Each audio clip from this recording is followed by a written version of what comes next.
In a packed Oneida County courtroom, a step toward justice for the family of Robert Brooks. First up, Nicholas Anzalone taking a plea deal on a manslaughter charge.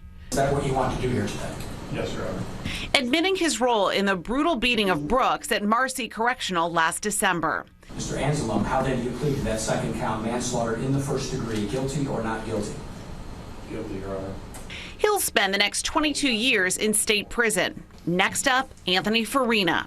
Mr. Farina, how do you plead to that second count, manslaughter in the first degree, guilty or not guilty? Guilty, Your Honor. Pleading guilty to manslaughter in exchange for 22 years in prison.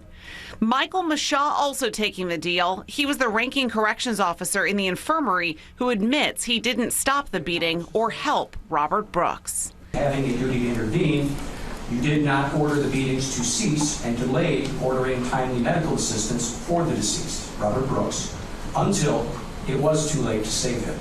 Do you admit that to be true? Yes, Your Honor. Pleading guilty to manslaughter in exchange for 3 to 9 years in prison. David Walters also accepting the plea.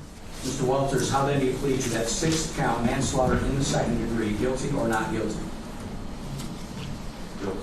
Special Prosecutor Bill Fitzpatrick calling it a day for justice, but also a somber one. Those people's lives are over. I don't care if they were on the 2 1/3 to 7 range or the 22 range. Their lives are never going to be the same, justifiably so. But not everyone admitted their guilt. David Kingsley rejecting his plea deal and plans to take his case to trial.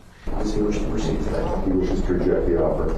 Kingsley now faces a murder charge, and if convicted, life in prison.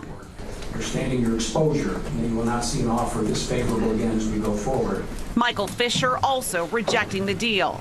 And we're formally rejecting that offer and we're ready to go forward to trial.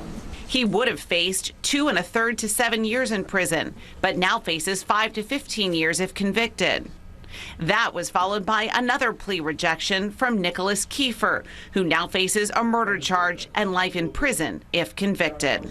Understanding your exposure is life, you want to turn down the offer of 9 today? Yes, sir. Matthew Gallagher also rejecting the deal, and prosecutors say they're ready for trial.